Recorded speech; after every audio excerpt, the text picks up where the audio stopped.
Hi guys.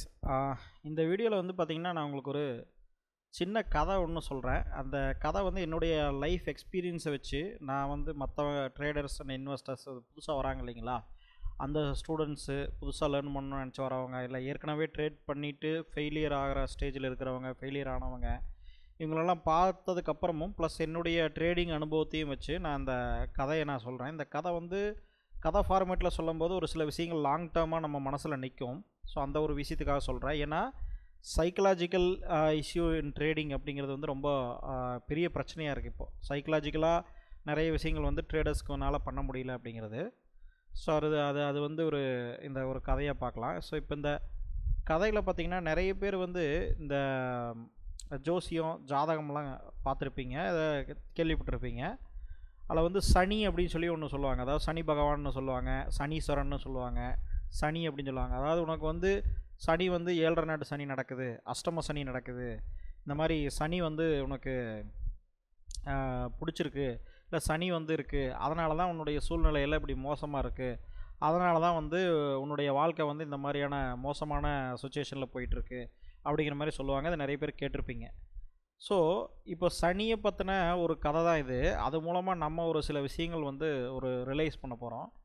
So சனி பகவான், இந்த சனி அப்படிங்கிறவர் வந்து என்ன பண்ணார், இந்த ஜோசியத்தில் ஜாதகத்தில் சொல்லக்கூடிய அந்த சனி தான் அவருடைய வேலை என்ன, எல்லாத்தையுமே வந்து டிஸ்டர்ப் பண்ணுறதா, குழப்பி விடுறது, அந்த மாதிரி இருக்கலாம் இல்லையா, அந்த சுச்சுவேஷனை மாற்றி விடுறது அப்படிங்கிறது.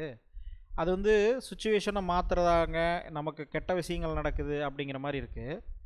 ஸோ ஆனால் இந்த சனி உண்மையிலே என்ன பண்ணுறாரு அப்படிங்கிறத நீங்கள் பாருங்கள்.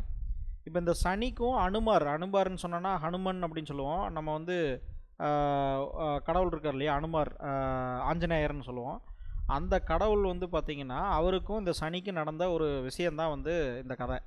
இந்த கதையில் பார்த்திங்கன்னா சனி வந்து என்ன செய்கிறாரு அப்படின்னா, அவருக்கு வந்து அனுமாருக்கு வந்து ஜாதகத்தில் அந்த டைமில் சனி பிடிக்க போகுது, இப்போ சனி வரப்போகுது அப்படிங்கிறத ஒரு இது இருக்குது, ஒரு டைம் இருக்குது. அதனால் வந்து இவர் சனி வந்து அனுமாரை பிடிக்கிறதுக்காக சனி வந்து கிளம்பி போகிறார். சரி, நான் வந்து அனுமாரை பிடிக்கணும், ஏன்னா என்னுடைய டைம் வந்து வந்திருக்கு, அதனால் அனுமாரை பிடிக்கணும் அப்படின்னு சொல்லி போகிறார். போயிட்டு என்ன பண்ணுறாரு, அனுமார் வந்து ரொம்ப ஹைட்டாக பெருசாக இருந்தார். அதனால் வந்து என்ன பண்ணாருன்னா இவர் காலில் போய் உட்காந்துக்கிட்டார். சனி வந்து காலில் போய் உட்காந்துட்டார். அனுமார் அப்படிங்கிறவர், ஆஞ்சநேயர் அப்படிங்கிறவர் வீரத்துக்கான ஒரு சாலிடான ஒரு ஸ்ட்ரென்த்துக்கான அடையாளம். ஹிந்து கடவுள்களில் அவர் வந்து ஒரு ஸ்ட்ரென்த்து, சாலிடான ஸ்ட்ரென்த்து, நாலேஜு ப்ளஸ் வந்து ஒரு பயங்கரமான ஒரு மெயினாக ஸ்ட்ரென்த்துக்கான அடையாளம் தான், ஒரு வீரத்துக்கான அடையாளம். இப்போ அவர் என்ன பண்ணுறாரு, நீ வந்து நீ எல்லாத்தையும் சனி பிடிக்கிற மாதிரி நீ என்னையும் வந்து பிடிக்கிறியா, நான் உன்னை என்ன செய்கிறேன் பாருன்னு தன்னோட காலுக்குள்ளே இருக்கிற சனியை வந்து போட்டு குத்துன்னு குத்துறாரு, அடிக்கிறார். கையை வச்சு தன்னுடைய காலை வந்து அடிக்கிறார். அடிக்கும்போது இந்த சனி வந்து என்ன பண்ணுறாருன்னா இவருக்கு வலிக்க ஆரம்பிச்சிருது சனிக்கு. இது ஒரு கதை, சரிங்களா, இதில் லாஜிக்கெலாம் கேட்காதீங்க. அதாவது வந்து அவருக்கு வந்து வலிக்க ஆரம்பிக்குது. அப்போ வந்து என்ன பண்ணுறாரு அப்படின்னா, சரி இவர் வந்து இந்த காலில் வந்து அடிக்கிறான் அப்படின்னு சொல்லிட்டு கொஞ்சம் மேலே ஏறி தொடைக்கிட்ட வந்துடுறாரு. இவர் வந்து நீ இங்கே போனாலும் நான் விடமாட்டேன், தொடைக்கிட்ட நீ வர்றியா அப்படின்னு சொல்லி ஒரு கட்டை எடுத்து தன்னுடைய தொடையிலே போட்டு அடின்னு அடிக்கிறார். அடித்து கால்லேயே ஏற்கனவே கொஞ்சம் ரத்தம் வந்துருச்சு, இப்போ தொடையிலையும் வந்து ரத்தம் வர ஆரம்பிச்சிருச்சு, வீங்க ஆரம்பிச்சிருச்சு அனுமாருக்கு. ஸோ பயங்கரமாக அடின்னு அடிக்கிறார், கால்லையே போட்டு அடிச்சுட்டு அவருனால வலி தாங்க முடியல, சனினால் வயிற்றில் போய் உட்காந்துக்குவோம் அப்படின்னு. ஓகே, வயிற்றில் போயிட்டியா நீ அப்படின்னு சொல்லி தன்னோட வயிற்று தானே குத்துன்னு குத்தி அந்த சனியை வந்து வலிக்க வைக்கணும், சனியை வந்து நம்மளை விட்டு ஓட வைக்கணும் அப்படின்னு சொல்லி அடின்னு அடிக்கிறார். அப்போது சனிக்கு இன்னும் என்னடா இது எங்கே போனாலும் அடிக்கிறாருன்னு சொல்லிட்டு நெஞ்சுக்கு வந்துடுறார். அப்புறம் நெஞ்சுக்கு வந்தாலும் நெஞ்சிலையும் அடிக்கிறாரு, செவுத்தில் போய் மோதுறாரு, கல்லில் போய் மோதுறாரு நெஞ்சை. அப்போ வந்து பயங்கரமாக நெஞ்சிலையும் அடிபடுது இவருக்கு, சனிக்கும் வலிக்க ஆரம்பிக்குது. நெஞ்சில் இருந்தெல்லாம் ரத்தம், கை காலில் இருந்தெல்லாம் கொஞ்சம் ரத்தம் வர ஆரம்பிச்சிச்சு அனுமாருக்கு. அப்புறம் சனி வந்து என்ன இந்த அடிக்கிறான், இவனை வந்து இங்கேயும் உட்காரக்கூடாதுன்னு சொல்லிட்டு தலையில் போய் உட்காந்துட்டார். சரி, தலையில் உட்காந்தா நீ எப்படி அடிப்பேன்னு. ஆனால் அனுமார் வந்து அப்பவும் விடலை. என்ன பண்ணார், ஒரு பெரிய கல் எடுத்து தன்னோட தலை மேலே தானே வந்து டம்முன்னு அடிச்சுக்கிட்டார். அடித்து தலையிலேருந்து ரத்தம் வருது, ஓகேங்களா, இருந்தாலும் விடலை. ஏன்னா அனுமார் வந்து வீரத்துக்கான அடையாளம், ஸ்ட்ரென்த்துக்கான அடையாளம் இல்லையா. அப்போ வந்து பார்த்திங்கன்னா பெரிய கல் எடுத்து கல்லே உடஞ்சிருது. திருப்பி 2-3 கல் எடுத்து தன்னோட தலையில் டம்முன்னு அடிச்சுக்கிறாரு. பயங்கரமான வலி, ரத்தம். ஆனாலும் சனியை ஜெயிக்கணும் அப்படிங்கிறது வந்து அவருடைய கொள்கை. அப்போ வந்து பார்த்தீங்கன்னா, தா ஆட்டோமேட்டிக்கா என்ன ஆகுது? சனி வந்து இதுக்கு மேல நம்ம இங்க இருக்க முடியாது அப்படின்னு சொல்லி ஜம்ப் ஆயி வெளிய போய் ஒரு மரத்து மேல உட்காந்துக்கிறாரு.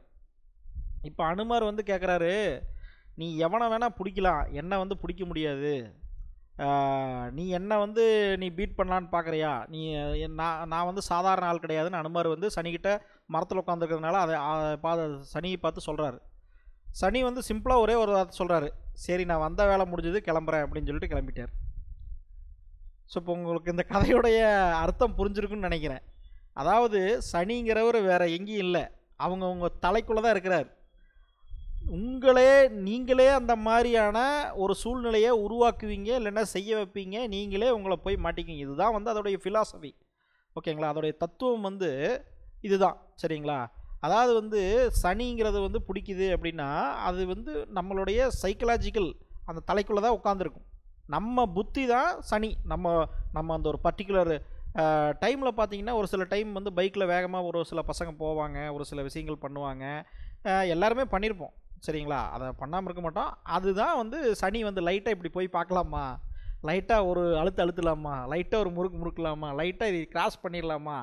அப்படிங்கிற ஒரு தாட்ட உருவாக்குது பார்த்தீங்களா? ரிஸ்க்க வந்து கவனிக்காம. அதுதான் சனி தனக்கு தானே வச்சுக்கக்கூடிய ஆப்பு. ஸோ, இப்ப இருந்து புரிஞ்சிருப்பீங்க. சூழ்நிலைகள் என்னைக்குமே ஒரே மாரி தான் இருக்கும். சனிங்கிறது நம்ம தலைக்குள்ள தான் இருக்குங்கிறது. இதுக்கும் ட்ரேடிங்க்கு என்ன சம்மந்தம்னா, நான் நெறைய கிளாஸஸ் எடுத்திருக்கேன். நெறைய ஸ்டூடண்ட்ஸ்க்கு டீச் பண்ணியிருக்கேன். நம்மளுடைய டெலிகிராம் சேனல்லேயே வந்து ஜாயின் பண்ணீங்கனாலே தெரியும். நெறைய விஷயங்கள் டீச் பண்ணியிருக்கேன். நம்மளோட யூடியூப் சேனல்ல இருக்கிற எல்லா வீடியோஸும் பாருங்க. ஸோ டெலிகிராம் சேனலுடைய லிங்க் வந்து நான் கீழே இந்த டிஸ்கிரிப்ஷனில் கொடுத்துட்றேன். நீங்கள் ஜாயின் பண்ணிக்கங்க. ஸோ இது மூலமாக என்னென்னா, நான் நிறைய ஸ்டூடெண்ட்ஸ் பண்ணுறப்போ நான் ஸ்ட்ராட்டஜிஸ் ப்ளஸ் வந்து நம்ம இன்வெஸ்டர்ஸ் தமிழில் இருக்கக்கூடிய ஸ்ட்ராட்டஜிஸ் எல்லாமே பார்த்து நல்லா ட்ரேட் பண்ணிகிட்டு இருப்பாங்க, நல்லா ப்ராஃபிட் பண்ணிகிட்டு இருப்பாங்க. அப்புறம் பார்த்தீங்கன்னா கொஞ்ச நாள் நல்லா ஷேர் பண்ணுவாங்க, என்கிட்ட ப்ராஃபிட்டும் ஷேர் பண்ணுவாங்க. ப்ளஸ் வந்து நிறைய கொஷின் டவுட்ஸ் எல்லாம் கேட்பாங்க, நிறைய சொல்லுவாங்க இந்த அளவுக்கு ப்ராஃபிட் பண்ணியிருக்காங்கன்னு. நானும் வந்து கங்க்ராஜ் பண்ணுவேன். நிறைய பேர் இன்றைக்கும் பண்ணிகிட்டு இருக்காங்க, நிறைய பேர் பண்ணிகிட்டு இருக்காங்க. ஆனால் சம் பீப்புள்ஸ் வந்து பார்த்தீங்கன்னா திடீர்னு வந்து அது எதுவுமே பண்ணாமல் இருப்பாங்க. சம்டைம்ஸ் வந்து எங்கிட்ட வேறு மாதிரி டவுட்ஸ் கேட்பாங்க. ஒரு சில பேர் கிளாஸ் அட்டன் பண்ணும்போதும் கேட்பாங்க. ஸோ அவங்க அதில் வந்து ஏன் உங்களுக்கு என்ன பிரச்சனையாச்சு, ஏன் இந்த ட்ரேடிங் எல்லாமே லேர்ன் பண்ணி கரெக்டாக போயிட்டு இருந்தீங்க, என்ன பிரச்சனையாச்சு, எதனால் வந்து திடீர்னு இந்த ப்ராப்ளம் ஆச்சு அப்படின்னு கேட்டிங்கன்னா, அவங்க சொல்கிறது வந்து ஒரே ஆன்சர் தான். என்னென்னா, நான் வந்து உங்களுடைய ஸ்ட்ராட்டஜியை நல்லா லேர்ன் பண்ணியிருந்தேன். ப்ளஸ் வந்து ஸ்ட்ராட்டஜி அப்படிங்கிறது மட்டும் கிடையாதுங்க, என்டையர் மார்க்கெட்டை நீங்கள் லேர்ன் பண்ணால் தான் ஸ்ட்ராட்டஜிங்கிறது எப்படி ஒர்க் ஆகுதுன்னு லேர்ன் பண்ணும்போது. ஸ்ட்ராட்டஜிங்கிறது ஒரு பார்ட்டு. ஓகேங்களா? ஸ்ட்ராட்டஜிங்கிறது வந்து அது ஒரு லைஃப் லைன் கிடையாது, அது வந்து ஒரு பார்ட்டு. ஸோ என்டையர் மார்க்கெட்டுமே எப்படி அண்டர்ஸ்டாண்ட் ஆகுது, எப்படி ஒர்க் ஆகுதுங்கிறத அண்டர்ஸ்டாண்ட் பண்ணுறவன் தான் சக்ஸஸ் பண்ண முடியும். அவனுக்கு தான் ஸ்ட்ராட்டஜியும் புரியும்.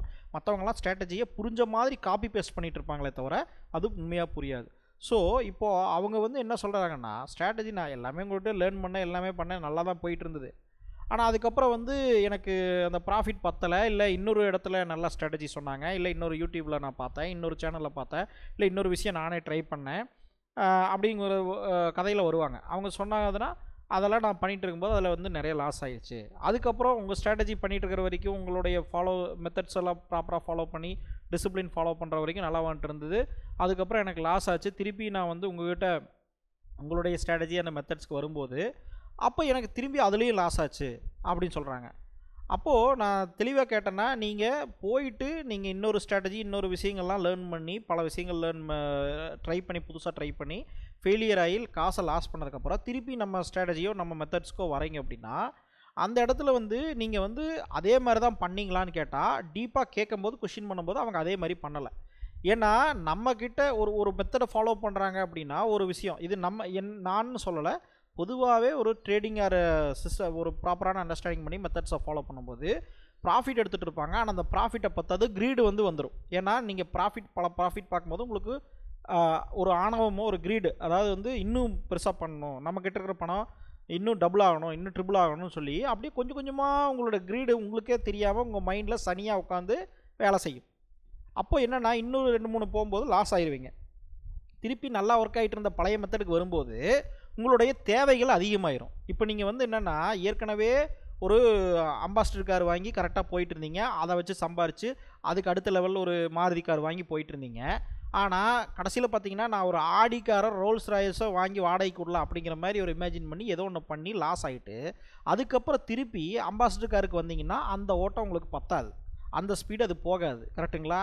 அப்போது என்ன பண்ணுவீங்க, அதிலிருந்து இன்னும் அதிகமான எக்ஸ்பெக்டேஷன் நீங்கள் எதிர்பார்ப்பீங்க. அப்போ என்ன ஆகும் அப்படின்னா, நீங்கள் ஸ்ட்ராட்டஜியை தவிர மீதி எல்லா விஷயத்தையும் தாறுமாறாக யூஸ் பண்ண ஆரம்பிப்பீங்க.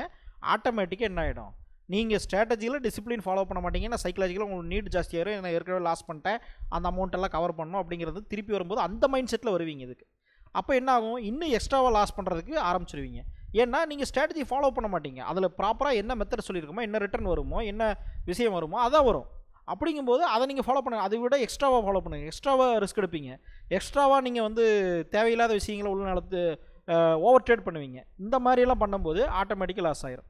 ஸோ நீங்கள் நல்லா புரிஞ்சுக்கிட்டீங்கன்னா, ஸ்டாக் மார்க்கெட்டில் சக்ஸஸ் ஃபெயிலியர் அப்படிங்கிறது 2வது விஷயம். ஆனால் உங்கள் தலையில் நீங்கள் சனியை ஏற்றி வச்சிட்டீங்க. அதாவது வந்து நீங்கள் யோசிக்கிற விதமும், நீங்கள் சைக்கலாஜிக்கலாக பண்ணக்கூடிய டிசிப்ளினும் உங்களுக்கு என்ன தேவைங்கிறது நீங்கள் தெளிவாக இல்லைன்னா, நீங்கள் எவ்வளோ இன்டெலிஜென்ட்டான பீப்புளாக இருந்தாலும் உங்களை ஸ்டாக் மார்க்கெட் கவுத்தி விட்டுரும்.